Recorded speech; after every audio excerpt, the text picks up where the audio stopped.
Bom dia a todos. O meu nome é Ana Maria Stuck-Vanucci. Eu sou membro efetivo e analista de data da Sociedade Brasileira de Psicanálise e, atualmente, eu estou diretora científica da sociedade. Fico muito satisfeita de estar hoje aqui para a reunião científica do livro Navegação Inquieta, do colega Luiz Meyer, colega e amigo. Nesse livro, o colega nos mostra seu jeito de olhar o mundo, como diz sua neta Clarice. Nele vemos a função psicanalítica revelar-se e expandir-se, especialmente nas análises dos sonhos, em sua qualidade expressiva, inclusive em sua autoanálise. Luiz nos mostra a sua cultura, seus conhecimentos na área artística e literária, seu amor pelo cinema, sua capacidade poética e reflexiva, sua reflexão crítica sobre a análise didática e a contemporaneidade, colocando-se numa profunda e agradável interlocução com o leitor. Então, eu quis colocar isso, que são as palavras que eu coloquei no boletim, e eu passo a palavra para Carmen Mion, que é membro efetivo, analista de data da Sociedade Brasileira de Psicanálise, e sua atual presidente, para fazer a abertura. Carmen. Obrigada, Ana. Bom dia a todos. Trata-se, na verdade, de uma enorme satisfação participar do lançamento desse livro, Navegações Inquietas, do Luiz Meyer. E quando eu pensava numa espécie de definição sucinta, um adjetivo que melhor condensasse, pudesse expressar a minha experiência de leitora no livro, nessa brevíssima apresentação, surgiram em minha mente duas palavras e teimaram em lá ficar, por mais que eu tentasse descartá-las por inapropriadas para se adjetivar um livro sobre psicanálise, eu acho. Mas não teve jeito, e eu vou dizê-lo. O seu livro, Luiz, é um livro encantador.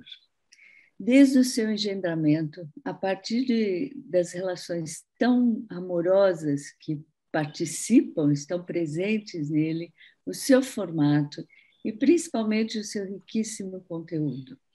Uma navegação inquieta, sim, porém muito prazerosa, pelo menos para essa leitora. A segunda palavra era essa, prazer. Tive muito prazer em ler o seu livro. Parabéns, Luiz. Obrigada, Carmen. Eu agora posso passar a palavra para você, Luiz, te apresentar e passar a palavra, ou você quer falar depois? Você disse que ia pensar, como achou melhor? Não, eu, como eu disse para você, aqui sou objeto, não sou sujeito. Então, eu quero escutar o que as pessoas têm para dizer, mas eu queria, antes de passar a palavra aos comentadores, eu queria fazer alguns agradecimentos. Né? Então, deixa eu primeiro te apresentar. Tá bom, pode. Pode ser? Tá pode. Bom. Bom, o colega Luiz Meyer é membro efetivo da Sociedade Brasileira de Psicanálise e autor dos livros Família, Dinâmica e Terapia, uma abordagem psicanalítica, Rumor na Escuta, ensaios psicanalíticos, Réu Confesso, poesia, Sujando o Ninho, poemas de 2010-2021, poemas no Prelo e do que está sendo lançado agora, e de inúmeros outros trabalhos apresentados em simpósios, congressos, conferências. Luiz, a palavra é sua, como sujeito ou como objeto, como você preferir. Não, então, eu queria só, antes de escutá-los, agradecer, fazer alguns agradecimentos. O primeiro é para a Liana, sem o qual esse livro não teria sido publicado. Ela trabalhou, ela é a publisher do livro, ela trabalhou com determinação, pertinácia, inteligência e paciência. Tudo que um autor pode desejar do seu editor.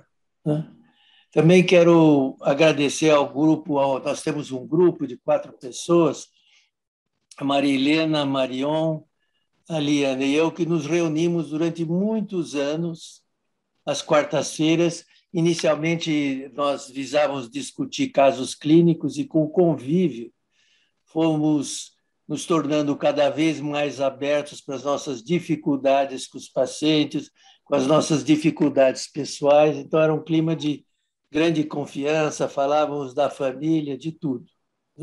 Então, eles também estão por trás desse livro, desse grupo. Queria agradecer ao Elias pelo sofisticado pós-fácil que escreveu, e ao Teodoro por ter permitido acrescentar ao livro um artigo dele a respeito do qual eu faço um comentário. Queria agradecer à minha secretária, Elizabeth Cruz, que consegue... Eu não escrevo no computador, né? Eu escrevo com caneta tinteiro. Os meus garranchos têm que ser decifrados. Então, ela é uma mestre nisso, né? Queria agradecer a equipe da Blucher, e que sempre foi muito atenciosa nas relações, da troca para ir fazendo a edição do livro. A Ana, né? Ana Stuck aqui, que também se empenhou em fazer esse evento aqui, foi tão gentil. Ao João e ao Bernardo por terem aceito a comentar. E, por fim, a Regina, a quem o livro é dedicado, Contínuo Esteio. É isso. Obrigada, Luiz. Então, vamos passar os comentários. Eu normalmente faço por ordem alfabética, mas hoje eu vou fazer diferente. Vamos começar com a Liana, depois, em segundo lugar, o João, e em terceiro lugar, o Bernardo, porque a Liana fez a apresentação, como o Luiz explicou, o making of, então ela vai começar. A Liana, nossa colega, também membro efetivo da Sociedade Brasileira de Psicanálise. Liana, passo a palavra para você. Obrigada, Ana. Bom dia a todo mundo. Bom, hoje é dia de festa, né? Ver nascer uma criança é um motivo de muita alegria. Eu fiquei pensando o que eu ia falar, e aí eu resolvi ler o que eu escrevi na apresentação do livro, porque eu ia falar aquilo mesmo. Então, está mais bem organizado. Então, começa com uma epígrafe que a Ana citou, que é a seguinte: uma menininha pequena, de uns 4 anos, se debruça sobre o parapeito de uma varanda. Os pais correm preocupados com uma queda. Ela, tranquila, diz: eu estava olhando o mundo. Então, essa é a Clarice, neta do Luiz Meyer, que hoje em dia é uma jovem alta, grande, bonita, forte. Espero que ela esteja assistindo. Então, aí eu vou ler o que eu escrevi. Para começo de conversa, este livro, entre parênteses, este livro foi, na sua confecção, assumindo um tom conversacional. É preciso que eu fale do prazer que foi ajudar o Luiz a lhe dar forma. Esta breve introdução é uma espécie de making-of do livro, que reúne trabalhos dos últimos 12 anos. O anterior, Rumor na Escuta, Ensaios de Psicanálise, foi publicado em 2008 pela editora 34. O trabalho começou mais sério, mais sóbrio, e aos poucos foi assumindo um jeito mais espontâneo e descontraído. Ele foi se tornando uma espécie de grupo de estudos, de conversas muito interessantes, e foi se transformando à medida que avançava. Tornou-se uma costura autobiográfica do próprio Luiz, com seus vários depoimentos, impressões e lembranças, antes de algumas sessões ou artigos. Então, no começo, vinham algumas referências, assim, em cada artigo, apresentado em tal situação, em tal congresso, e aí estava muito seco, e o Luiz começou a comentar a circunstância de cada trabalho. Então, o livro foi ganhando corpo e alma, ainda que cada texto tivesse corpo e alma próprios, mas agora era a integração da obra com a pessoa desse autor. Em várias das notas introdutórias aos artigos, o Luiz fez uma viagem pelo túnel do tempo, costurando sua história. Daí, muito justificadamente, a menção à neta dele na epígrafe. Ela é a quarta geração de uma cadeia que começa para fins destes escritos, mas o melhor seria contínua. Então, começa com a chegada dos pais do Luiz, Dona Adela e Sr. Salmen, ao Brasil. Passa por Luiz e Regina, segunda geração, pelos filhos Diogo e Anelisa e pela nora Cibele, terceira geração. E chega a Clarice, quarta geração. Parênteses, desde então tem mais uma da família, a Laura, que deve estar agora, sei lá, com 6 meses, não é, Luiz? Mesmo. Então, este é um livro confeccionado com amor e gosto pela vida. A mesma curiosidade da Clarice é o que constatamos nos escritos do Luiz. Esse olhar curioso e atento ao mundo nas suas variadas expressões, em que ele procura ler e dar sentido à experiência e ao cenário nos quais está inserido. Um olhar, claro, sempre orientado pela ótica da psicanálise. Eu não sei quem puxou a quem, se foi a neta que puxou ao avô ou o avô que puxou a neta. O fato é que a história de família, história de vida, família, trabalho, política, etc., está tudo muito bem entrelaçado. O fato é que o Luiz pratica, entre aspas, a arte de prestar atenção. Essa expressão não é minha, é do Hermínio Belo de Carvalho, numa entrevista à CBN, em 6 de abril de 2019. Eu ouvi por acaso, eu estava no trânsito ouvindo a CBN e de repente entrou uma entrevista do Hermínio Belo de Carvalho. Bom, então, está aí o mundo para ser compreendido, tanto o mundo interno quanto o mundo externo. O livro mostra essa mescla do caráter criativo e autoanalítico. Nós fizemos uma espécie de brainstorming para chegar ao título. Muitos foram cogitados e postos de lado. O primeiro foi Prisioneiro de Si Mesmo, Ensaios Psicanalíticos, que foi criticado por soar como autoajuda. Depois pensamos em Errâncias Psicanalíticas, Caminhante, Andarilho, Paisagens, Ponto de Fuga, Territórios Diversos, Convergência, etc., na tentativa de atinar com algo que transmitisse a ideia da diversidade dos seus interesses. Acabamos chegando à Navegação Inquieta, Ensaios de Psicanálise. Chegamos também a um formato. O livro foi organizado em 7 sessões que cobrem a grande gama de temas trabalhados pelo Luiz nestes últimos anos. A primeira, eu vou falar sobre essas sessões porque fica, como o livro ainda está sendo lançado, alguns já leram, mas muitos, a maioria não leu. Então é só para dar uma panorâmica do livro. A primeira trata da clínica psicanalítica e de sua diversidade. 2 dos artigos abordam um tema muito caro ao Luiz, que é a análise dos próprios sonhos. Esses são artigos densos.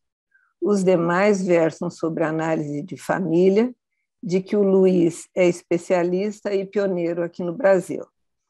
Escuta psicanalítica e o conceito meltzeriano de claustro na análise de um paciente difícil. Este último no artigo também bastante denso, Prisioneiro de Si Mesmo.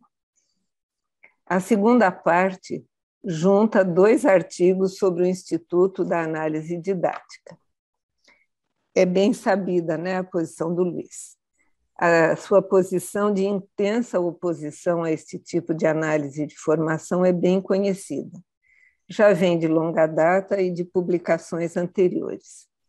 Essa postura nunca o impediu de conviver com a nossa instituição, a Sociedade de São Paulo, nem com a IPA. Ele que facilmente poderia ter sido um excelente analista de data. A terceira parte, contemporaneidade, um olhar crítico, reúne 2 artigos de peso que nos mostram sua leitura sobre acontecimentos históricos e políticos, sempre pela ótica da psicanálise.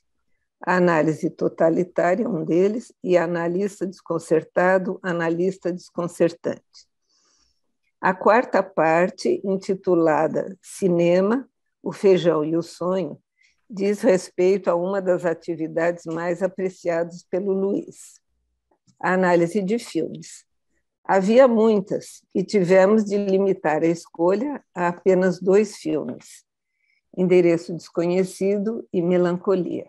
Eu teria incluído alguns outros, Veludo Azul e Lemani Sulatitá, mas não passaram pelo crivo do Luiz, mais exigente do que eu. Havia ainda a preocupação de o livro ficar grande demais. A quinta parte, poesia, a luta com as palavras, nos apresenta o Luiz poeta. Não é exato dizer nos apresenta. Afinal, ele já tem um livro de poemas publicado e muito bem visto por críticos literários. O livro se chama, esse de poemas, Réu Confesso, Poemas Reunidos, publicado pela Ateliê Editorial em 2010.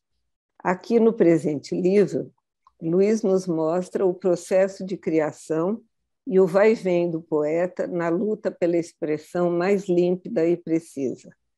Lendo o Luiz poeta e todos os seus demais escritos acompanhados das notas autobiográficas, lembro-me de alguns versos de Murilo Mendes, tão apreciado por ele e citado na sua entrevista. É uma entrevista que vem a seguir com o nosso grupinho das quartas-feiras. Então, agora eu vou citar alguns versos do Murilo Mendes. Não pedi para nascer, não escolhi meus pais. Fui imposto a mim próprio. O enigma permanece.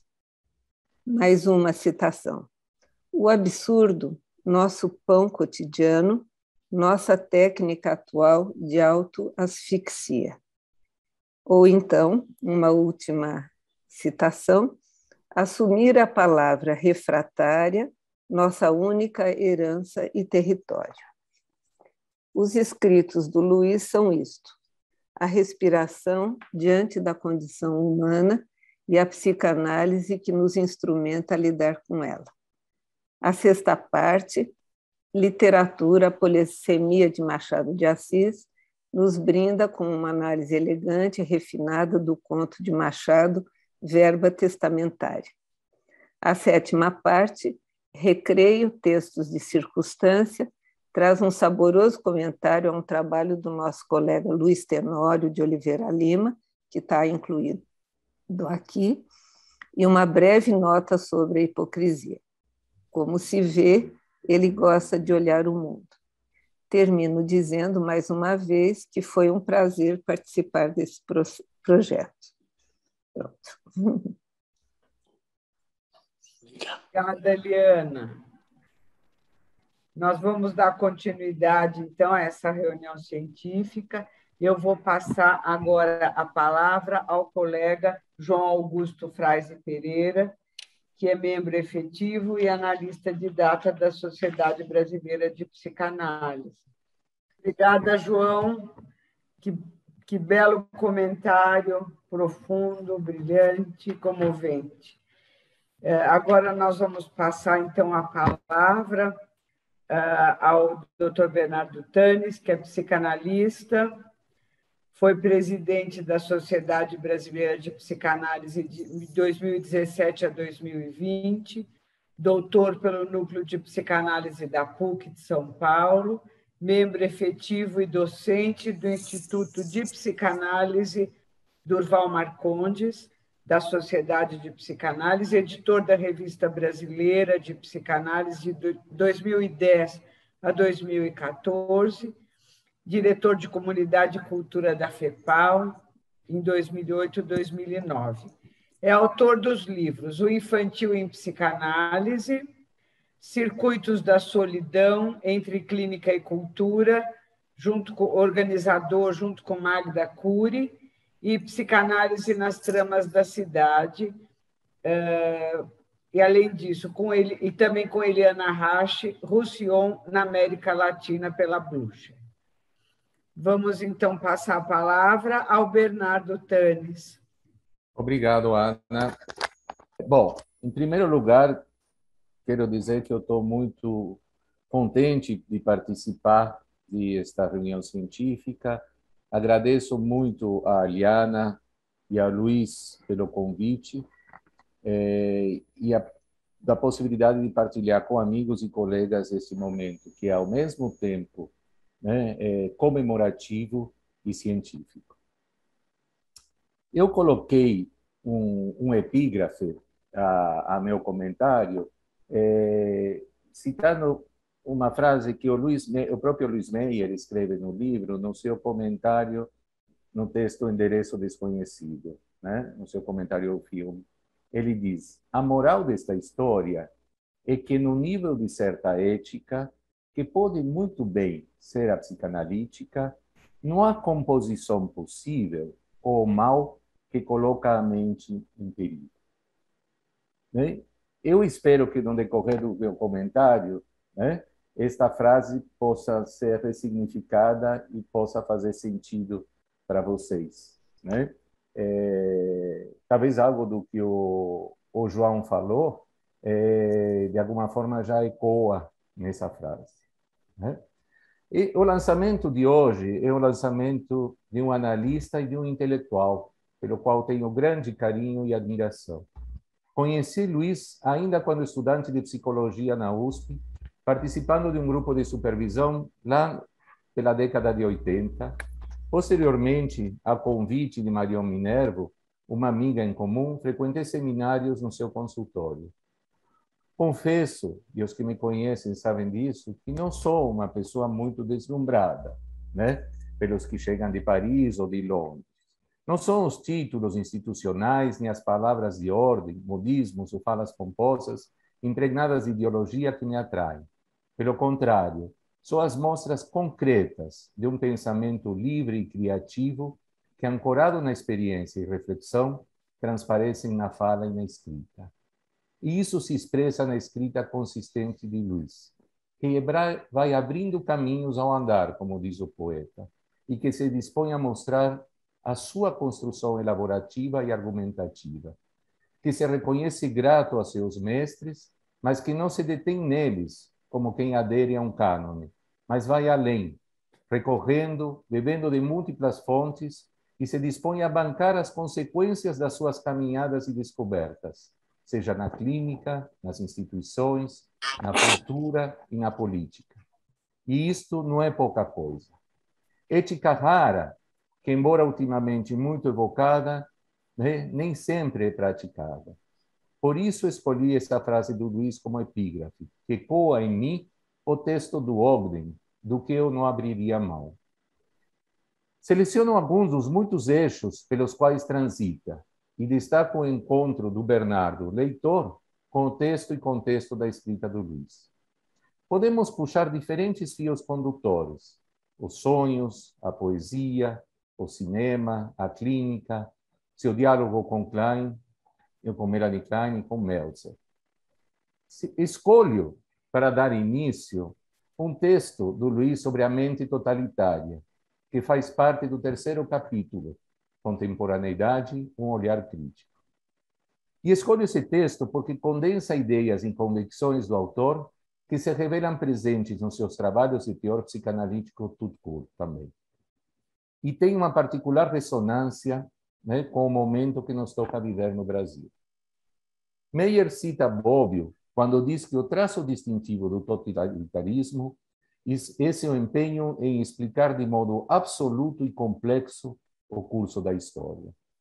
Despreza a experiência e verificações factuais para construir um vicariante de modo fictício e logicamente coerente, livre de conflitos, apresentando como modelar e propositivo.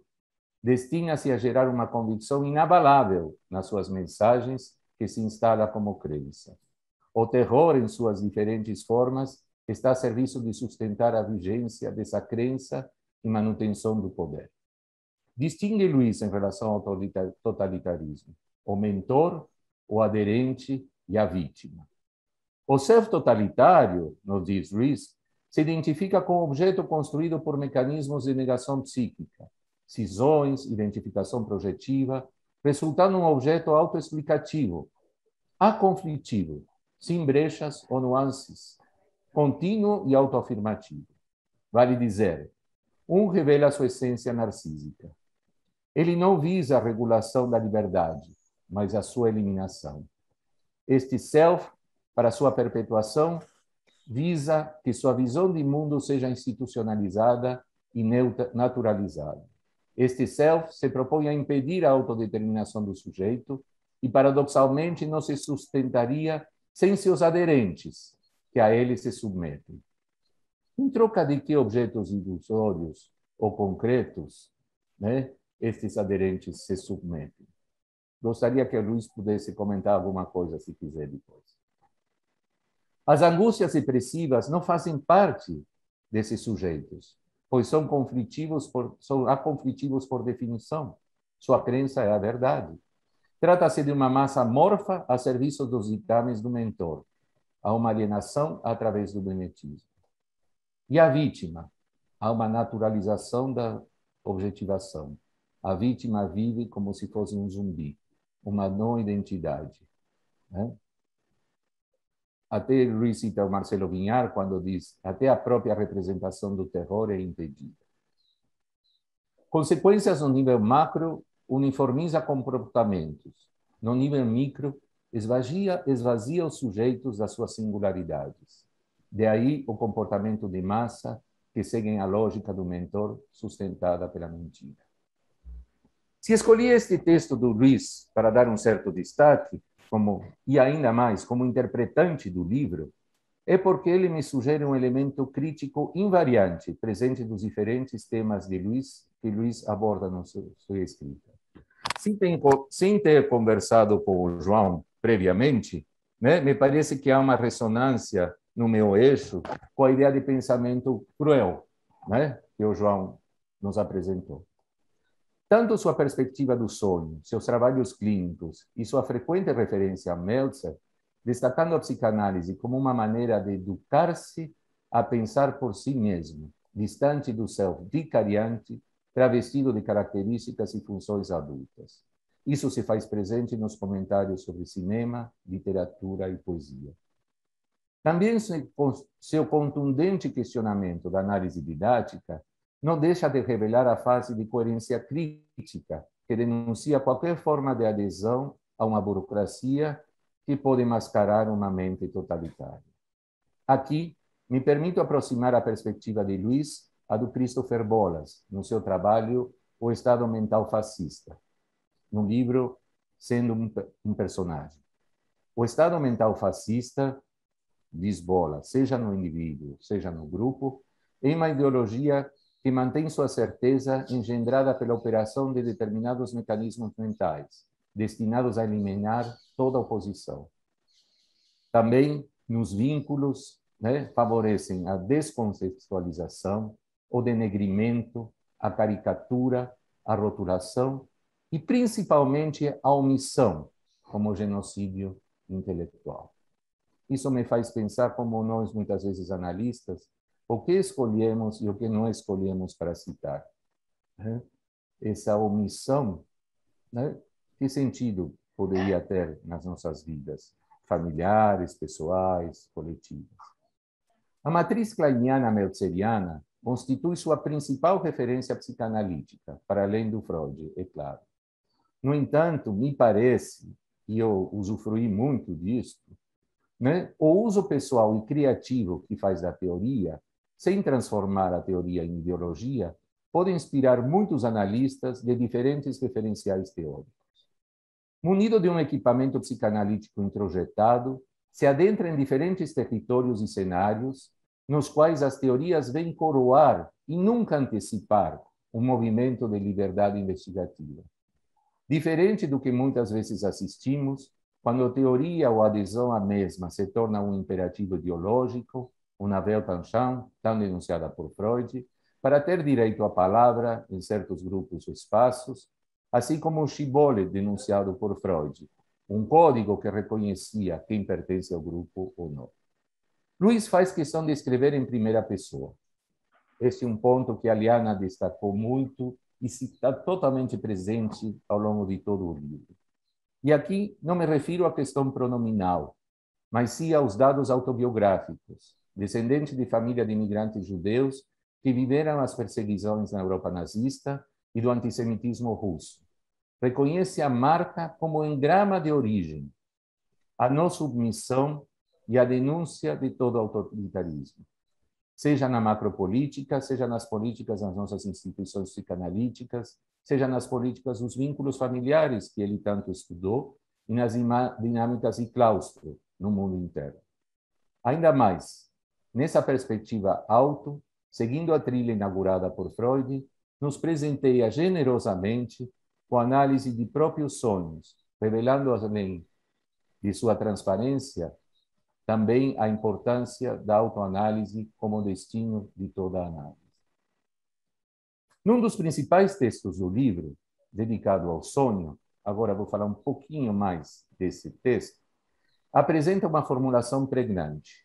O sonho é o modo expressivo por meio do qual o aparelho psíquico delineia, constrói e comunica uma questão com a qual se confronta. No pós-fácil, muito rico, aliás, Elias Rocha Barros tece interessantes comentários a partir dessa frase e sua própria perspectiva sobre o sonho. Pessoalmente, penso que nessa frase, os significantes expressivo, questão e confronto, cada um deles mereceria uma expansão, já que todos têm uma vasta história na psicanálise e outros campos de conhecimento. Assim, vemos aqui um psicanalista que, para além de repetir o já construído no campo conceitual, se indaga e realiza um esforço pessoal de teorização. Na sua indagação, reconheço não apenas um impulso a teorizar, mas reconheço um Luiz metateórico, que vai para além da formulação da teoria. Nesse sentido, o reconheço como um pensador, como, por exemplo, Fábio Hermann ou Isaías Melson. Isso não quer dizer que há uma similitude no conteúdo, mas no exercício de um pensamento crítico e de uma metateoria. Exemplifico. Ao buscar fundamentos ao trabalho do sonho, da atividade onírica, alude a 3 eixos fundamentais. Há uma simultaneidade entre construção e comunicação da questão e a natureza interpretativa da experiência emocional. Processo que escapa à lógica formal e a uma linearidade temporal. Há aqui uma reflexão explícita e implícita sobre as temporalidades, a estética e a semiótica da percepção e da construção do objeto. Temas aos quais o João também fez referência. Luiz toma a ideia de engrama do Meltzer e a aproxima do infantil. De aí o confronto do encontro, percepção do objeto existente com o infantil, com o traço, dando lugar a um núcleo de experiência. Aqui vejo o Luiz dialogando, desde sua própria perspectiva, com certos aspectos da metapsicologia freudiana. O terceiro ponto que o Luiz destaca, na sua construção teórica, ele diz: a psicopatologia do sonho é concebida como a impossibilidade de formular a questão. Uma impossibilidade da matriz funcional do aparelho psíquico opera sobre o automático, uma desorganização e falha da estrutura. É claro que aqui, vemos um Luiz dialogando com Bion, Winnicott, Green e autores contemporâneos que trabalham em torno da construção do aparelho psíquico e não apenas dos seus conteúdos fantasmáticos. Me debrucei de modo bastante pessoal sobre esses pontos que o Luiz fala aqui, mas sem ter consciência do trabalho do Luiz, no meu trabalho sobre o infantil apresentado no recente Congresso da IPA. acredito que fazem parte do zeitgeist, né, do espírito do tempo da psicanálise atual. E coincido com a amplidão desse modelo, que, ao meu ver, tem raízes profundas no projeto, né, do Freud, e que dialoga com as perspectivas de função expressiva e estética também do Zacharias Melson, da Susan Langer, do Cassirer.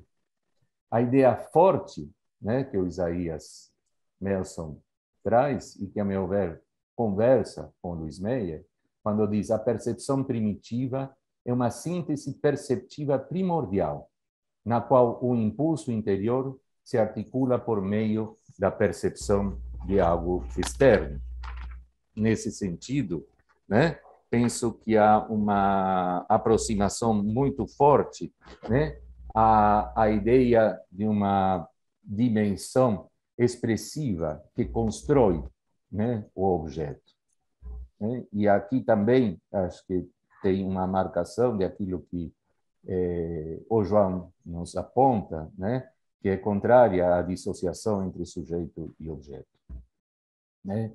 Há aqui o germe de toda uma teoria da função expressiva da percepção que organiza o objeto na sua trama perceptiva. Vou me aproximando do final, mas comentando mais uma frase do Luiz. Concebo a atividade psíquica inconsciente como interlocutora de si mesma. É fantástica essa frase. Paradoxal colocação que evoca em mim os trabalhos sobre o self e o sonho em bolas, quando diz: a experiência do sonho se torna uma forma irônica de relação objetal, na qual uma parte do self, no sonho, é uma articulação da memória e do desejo, em grama para Luiz, pelo ego inconsciente, no qual o infantil é este outro que vetoriza o confronto. É interessante que surgiu no começo da nossa reunião de hoje se o Luiz seria sujeito ou objeto. E aqui vemos uma dissolução, né? Onde o eu toma o self como objeto, né? E ambos se constituem mutuamente. Talvez esses dois assuntos tão vastos e complexos, como a natureza do inconsciente, dos sonhos e a mente autoritária, nos aproximem de outros textos presentes no livro, principalmente, como mencionei antes, a sua crítica à análise didática.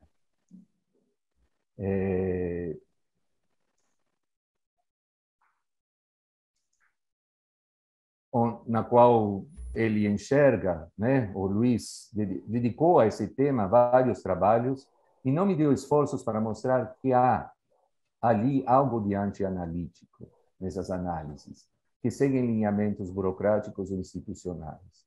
Enxerga nela elementos que caracterizam um enactment institucional, cita nosso colega Roosevelt, né? Posição que contempla, desde sua rigorosa elaboração, uma recusa desmentida que pode sustentar o fetiche. Não há tempo de abordar sua crítica do cinema, sua arguta leitura de Machado de Assis, o rico comentário ao belo trabalho do Tenório, né? E o exercício metodológico sobre a construção do poema da sua autoria. Enfim, há muito para desfrutar da leitura e aprender com o Luiz. O livro Navegação Inquieta do Luiz merece ser lido por todos aqueles que talvez se acomodam em lugares e em crenças, mas também por aqueles que não estão acomodados nas suas certezas. Também viajantes inquietos como Luiz, que não desejam abrir mão de uma certa ética, que não faz composição possível com o que pode colocar em risco a própria psicanálise e o próprio pensamento. Obrigado. Obrigada, Bernardo, pelas suas palavras. Eu vou agora passar a palavra para o Luiz, né, Luiz? Porque, em seguida, eu vou abrir para o público. Eu peço, nós estamos quase com 90 pessoas, eu vou pedir para as pessoas que quiserem falar se inscreverem pelo chat, porque eu não tenho acesso às mãozinhas amarelas levantadas, porque eu estou com a cena da mesa. Então, eu peço que se inscrevam pelo chat. E eu também aviso que essa reunião vai até 11h30. Eu, infelizmente, vou ter que sair às 11 horas e a Liana vai continuar a coordenação, me substituindo a partir das 11. Mas eu acho que agora você gostaria de falar um pouco, né, Luiz? Atendendo a pedidos, eu vou me manifestar antes dos colegas que quiserem fazer comentários e perguntas. Eu vou falar muito brevemente. Há uma coincidência curiosa que hoje, ao meio-dia, vai haver uma reunião dos institutos de psicanálise da América Latina, convocado pela FEPAL.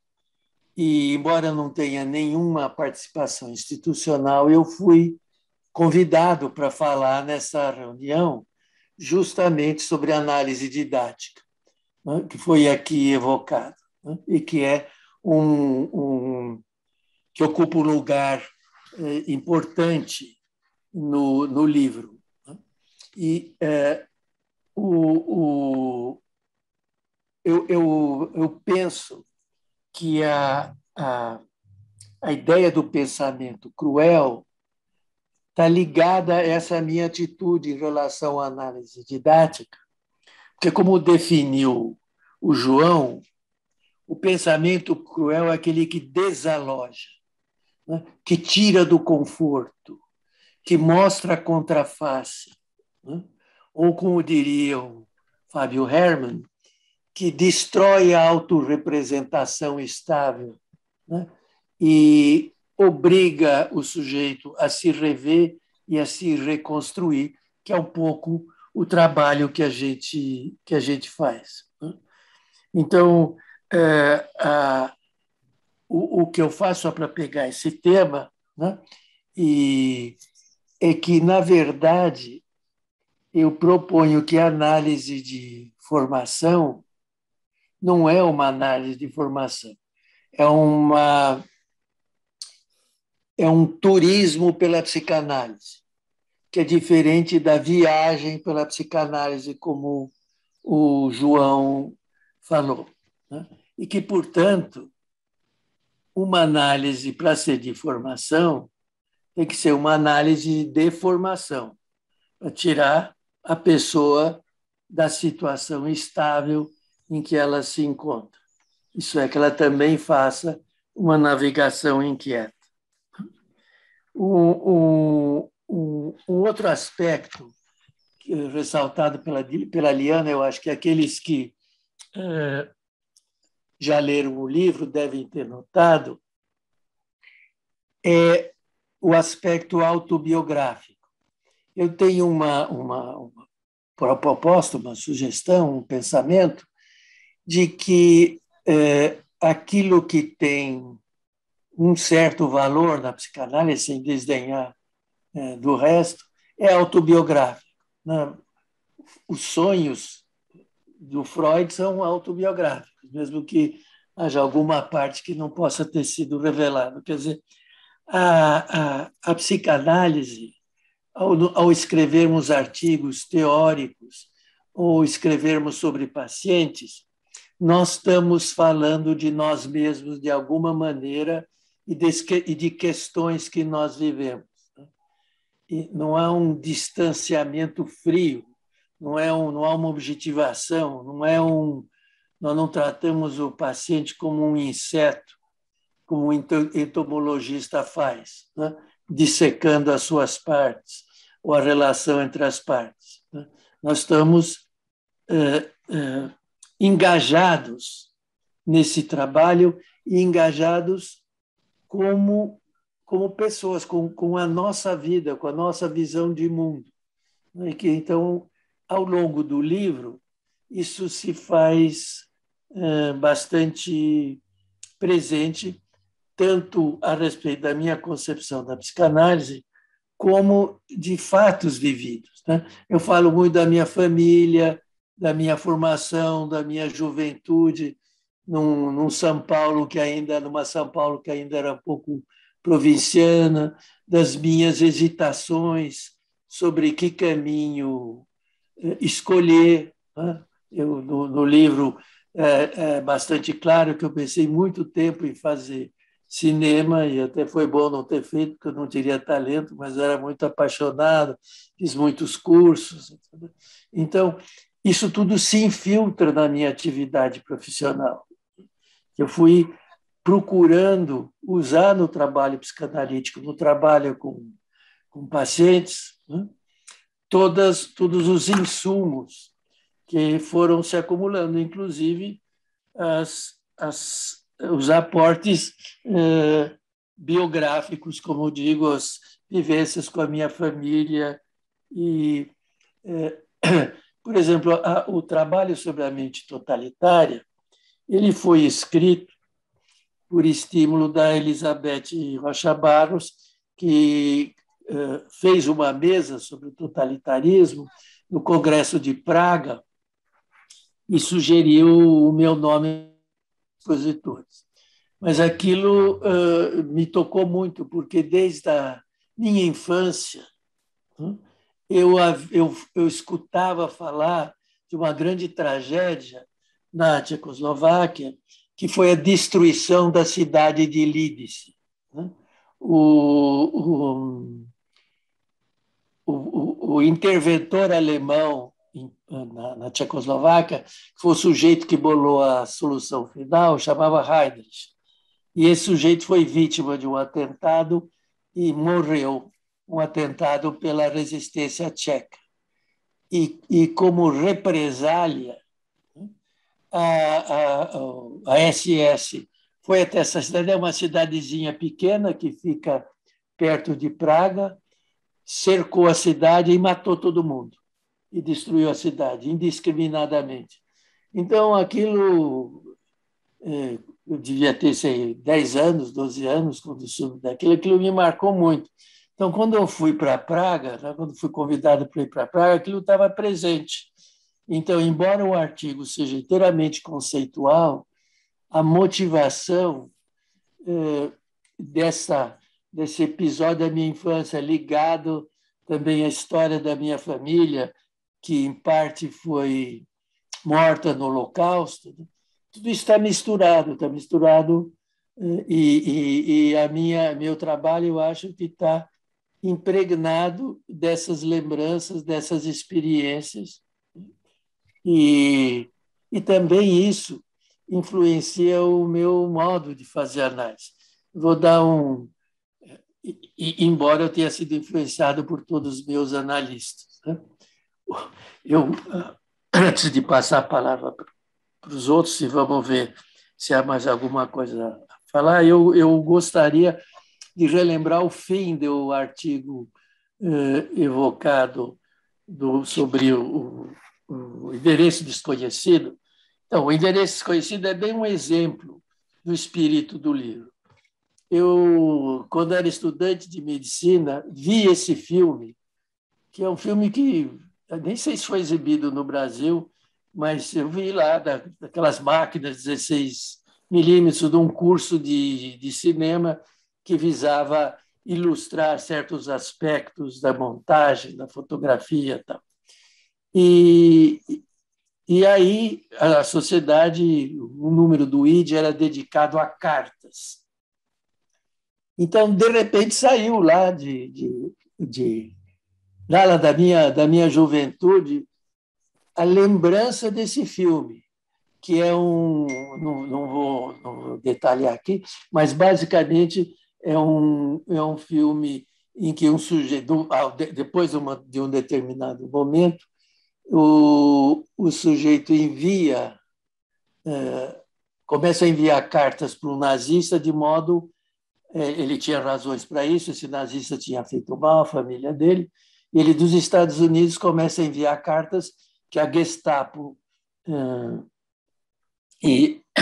interdita, né, e censura, tal, e vai comprometendo esse fulano, que é o líder nazista, e ele se torna suspeito ao regime.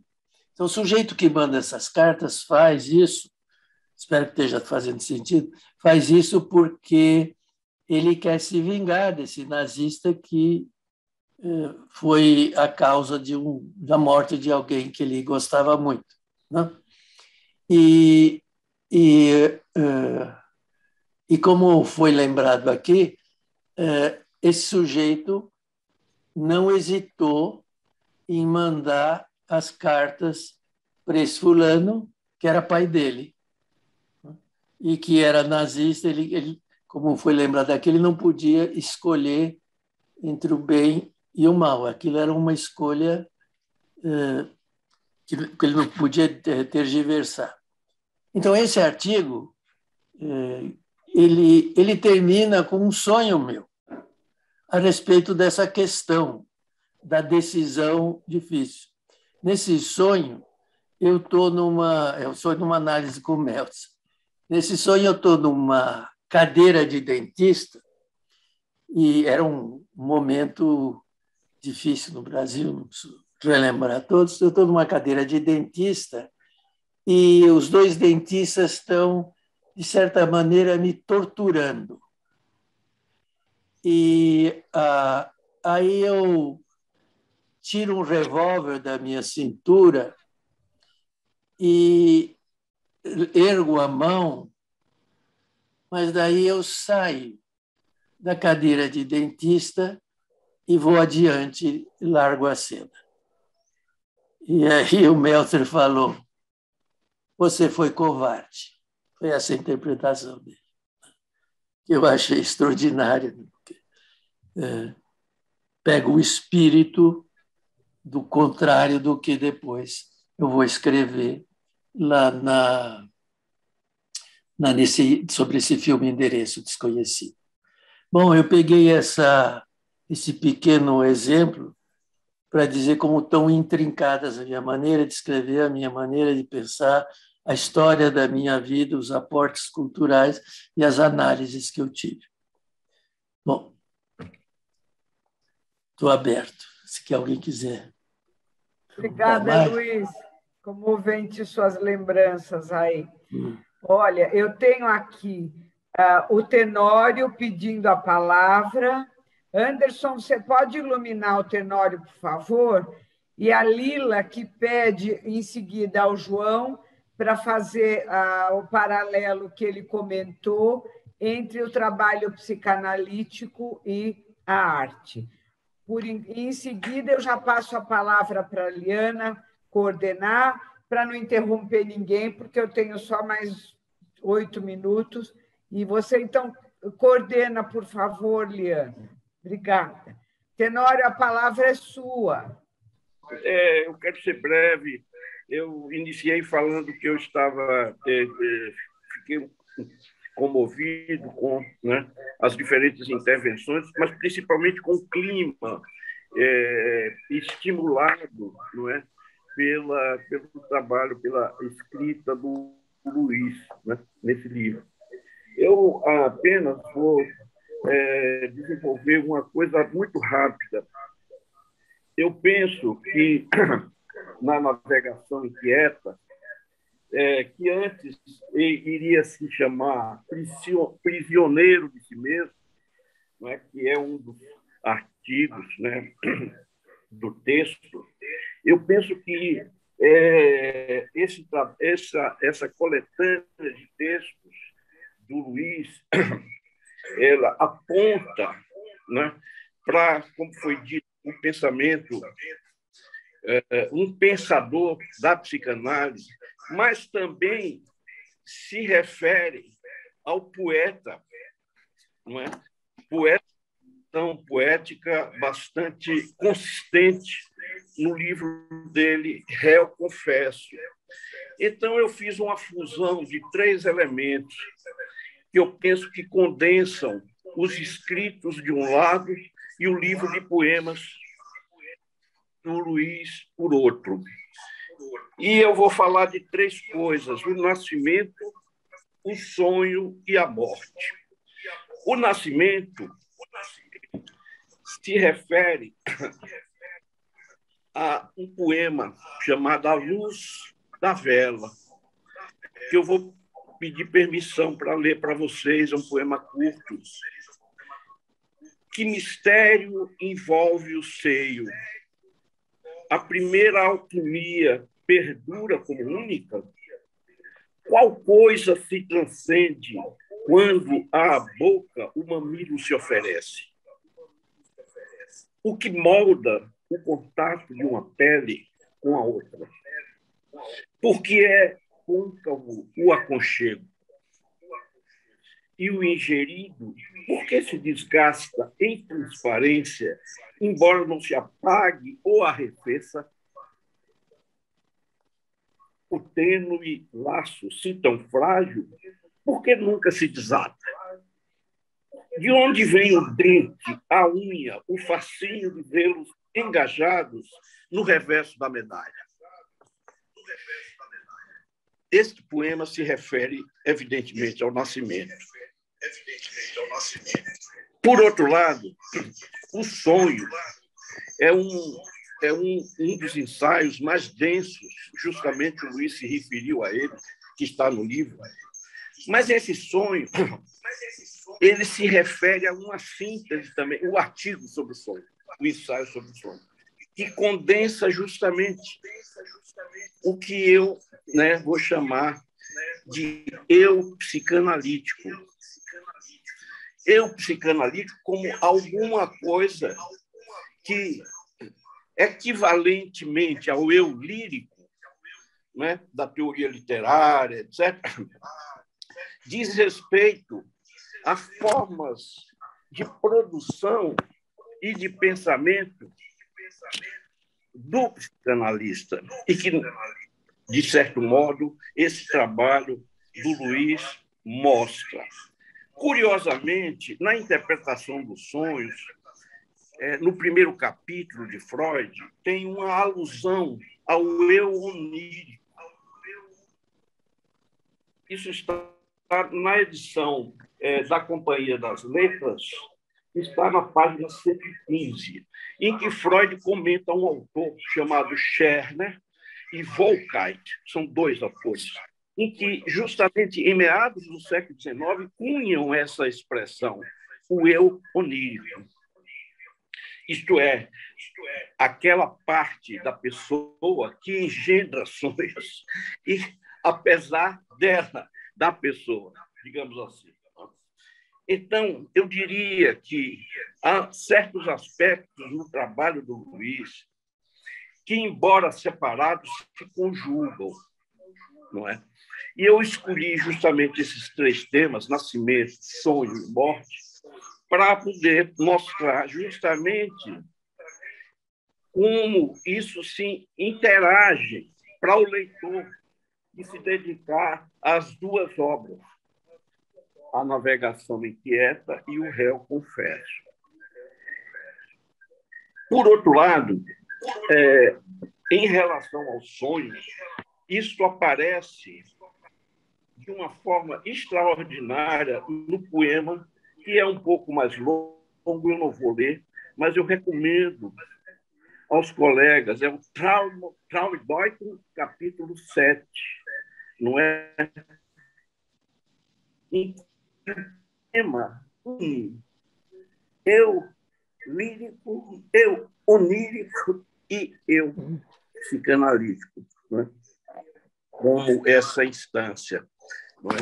Então, eu chamo a atenção para esse poema porque ele realmente forma uma síntese. E, por último, a morte, que permeia muito dos artigos esse elemento do nascimento que corresponde ao arco do nascer e do morrer. E entre um e outro, o sonho. No livro O Réu Confesso, existe um poema extraordinário, ele é narrativo, ele é uma narrativa. Eu não gosto muito dessa palavra narrativa, ele é, na realidade, uma forma de relatar uma experiência de dois artistas fundamentais do século XX. Um é o poeta Pavese, o poema chama-se Pavese, não é? E o outro é o Pollock, o grande artista plástico, né, do neoexpressionismo, né? E narra as circunstâncias e condições do suicídio de um e de outro. É realmente uma coisa extraordinária. Eu sugeriria aos colegas que lessem, porque a dicção poética e o eu lírico, nesse poema, ele agencia questões de uma forma com grande simplicidade, simplicidade poética. É uma forma de descrever o final do arco entre o nascimento, o sonho e a vida. Era só isso. Parabéns, Luiz, parabéns aos comentadores. Fiquei muito contente nessa manhã, né? E comovido também com essa sessão, com esse trabalho. Muito obrigado. Obrigado, Tenório. Bom, nós temos duas... A Dora queria falar, tem uma pergunta da Lila Schwartz para o João. Então, Luiz, vamos rodar um pouco? Tá bom. Então, Dora. Bem, é de praxe a gente falar que a reunião foi ótima, que está muito feliz de estar aqui, mas eu queria trazer isso também, falando isso e repetindo isso, talvez dar um depoimento pessoal meu, e que eu fico admirada dessa capacidade do Luiz de estar na instituição e sustentar esse lugar onde ele apresenta as contradições e ele está disposto a dialogar. Então, a primeira experiência mais assim que eu tenho, bom, primeiro eu tenho muita saudade da Rua Santa Cristina, e me perguntava por que eu ia lá tanto. Eu tinha uma ideia de que eu tinha que variar e conhecer muita gente, mas eu fiquei lá no mínimo por 4 semestres. E o que tinha lá? Tinha um ritual onde a gente lia, o Luiz sempre muito cuidadoso com o texto, mas a conversa era clínica, e a gente saía, o João estava lá um certo tempo, a gente ia para um café. Eu também tenho saudade desse tempo longo, que a gente ia tomar um café lá nas cercanias e ficava 2 horas. Aquilo se espraiava por muito tempo, é uma época muito importante. E também tenho uma experiência de ter convidado o Luiz para o meu primeiro relatório e o comentário dos colegas. Por que você convidou o Luiz Meyer? Bem ele vai te dar trabalho. E eu não esqueço que foi na Rua Sergipe e o Luiz chegou com um papel com 20 questões ou 18 questões escritas. Mas ele não pediu para eu responder. Ele leu o meu trabalho de um jeito que eu me senti muito respeitada. Eu percebi que ele leu e ele me provocou.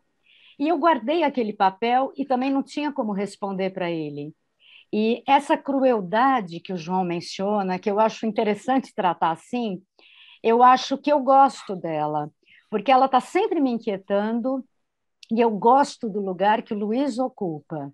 Em diversos momentos eu procurei o Luiz, em geral questões difíceis, ou da clínica, algum paciente, alguma sessão. E a pergunta é por que eu recorri a ele, né? Eu nunca respondi, mas acho que tudo isso que vocês falaram aqui me dá uma ideia de que sim, porque tinha alguma coisa lá que ia ficar suspensa, que ia me provocar e que não ia me deixar cair num anacronismo, numa burocracia e me enrijecer. Então, essa capacidade de estar na instituição e deixar a gente muito vivo, eu acho que é louvável. Então, eu queria te agradecer e queria que a gente pudesse sempre desfrutar, né, dessa coisa que você faz com a gente, provoca e deixa a gente na pergunta o tempo inteiro. Eu acho muito interessante esse lugar e eu acho que pouca gente tem essa capacidade. E lembrando que a gente está num grupo aqui, né? A gente está falando como um grupo que está numa instituição, que escolheu uma instituição. Então, é importante lembrar que a instituição está viva. Eu acho que o Luiz lembra isso para a gente. Então, muito obrigada. Agradeço muito. Obrigado a você. Obrigado. A Lila Schwartz pediu se o João pudesse fazer era uma correlação, né, entre recepção de obra de arte e psicanálise, é isso, Lila? Não estou achando agora a fala da Lila, mas a Lila pode... Eu, na verdade, também queria falar para o Luiz, escrevi também no comentário, que a leitura do livro foi muito cativante para mim. A entrevista bibliográfica me emocionou muito e foi uma bela viagem, né? E descobri também a sua paixão pela cultura, foi muito interessante, né, essa leitura. E eu queria pedir ao João para explicar melhor a questão da relação do trabalho psicanalítico com a arte. Então, a Lúcia Passarinho pediu a palavra. Depois nós temos o Bernardo gostaria de fazer uma pergunta para o Luiz, e aí eu acho que a gente vai partir para as considerações finais. Cadê a Lúcia? Bom, eu gostaria de dizer ao Luiz Meyer que a sua navegação afetiva e sonhadora, né, por Brasília e São Paulo deixou marcas indeléveis, né, que contribuiu de forma determinante ao que somos hoje. E a sua presença viva, né, a sua obra continua influenciando e continua contribuindo para o que seremos no futuro. E eu tenho assim a grande honra e alegria de anunciar que Meyer receberá o título de de membro honorário da Sociedade de Brasília, que é uma forma de nós expressarmos o nosso muito obrigado, a nossa gratidão, e eu fico muito feliz por ser eu a pessoa que está anunciando isso. Então, é isso que eu queria falar. Obrigado. Bernardo, você gostaria de pôr a sua questão? Sim, Luiz? é uma pergunta curtinha. Luiz, eu constato, e talvez a grande maioria de nós, né, aqui na reunião e nos seus trabalhos e tudo, como você é uma pessoa admirada, como você é uma pessoa reconhecida como clínico, como figura inspiradora para muitos. E eu queria te perguntar, já que você abriu a porta, abriu a janela, né, do autobiográfico e do pessoal, queria te perguntar como você recebe, já não vamos dizer, a ressonância que uma parte da tua obra tem, né, na psicanálise, e que é citada e tudo, e, no entanto, outra parte da tua obra, que ela é muito relevante, né, que tem a ver com pensamento cruel, quando você se refere à análise didática, é pouco desenvolvida, pouco citada, e eu diria até quase que ignorada, né? Queria saber, não estou querendo falar de política institucional, estou te perguntando assim, como você, como analista e como pessoa, vê isso? Bom, primeiro eu queria agradecer a todo mundo que fez perguntas, que está aqui. Já são quase 11h30, estão pacientemente escutando falar sobre uma pessoa e um livro. E especialmente essa fala do João, última, né, em que ele pensou no meu livro os aspectos, vou chamar assim, da mesma veemência que conduz o pensamento dele, procurando abrir novos caminhos na questão do exame da arte pela crítica psicanalítica. Em relação ao que o Bernardo pergunta, eu disse que esse aspecto do meu interesse, do meu escrito, que é a análise didática, né, não teria encontrado uma ressonância que os outros temas, as outras formas de ver, da mesma forma que eles ressoaram. Não, isso é bastante claro, Bernardo, porque a análise não se trata de política institucional. Todo o artigo, os artigos meus sobre análise didática, referem-se ao narcisismo do analista e a análise didática como um fetiche. Então, o fetiche e como formação ideológica que se falou muito aqui. Então, as análises da mente totalitária e as análises ideológicas que eu faço, elas encontram também ressonância na forma como a análise didática funciona. A análise didática, eu digo, é um fetiche e uma formação ideológica. A formação ideológica é o grupo social que diz essa é a análise verdadeira. E, como você leu no meu artigo, é a verdade absoluta. E é um fetiche no sentido freudiano. Quer dizer, o que é o fetiche? Alguma coisa que você coloca no lugar de outra que é insuportável. No artigo do Freud sobre o feticismo, era a percepção da existência da castração. E isso, então, derivava para a formação de um substituto que era e que não era o representante do pênis. Então, era uma maneira entre alucinatória e delirante de negar, era uma cisão do sujeito, de modo que o fetiche resulta desse tipo de compromisso. Então, eu acho que a análise didática tem esse elemento, quer dizer, a percepção que os analistas têm de que a análise é falha, que a análise não é completa, que a análise é humana, desculpe o aspecto palmar da minha frase, mas que ela não leva àquele ideal que o analista pretende quando começa a análise, criou uma superanálise. Tem o superanalista, a superanálise, são defesas do universo analítico e da instituição para deixar de ver a falibilidade e a limitação da psicanálise.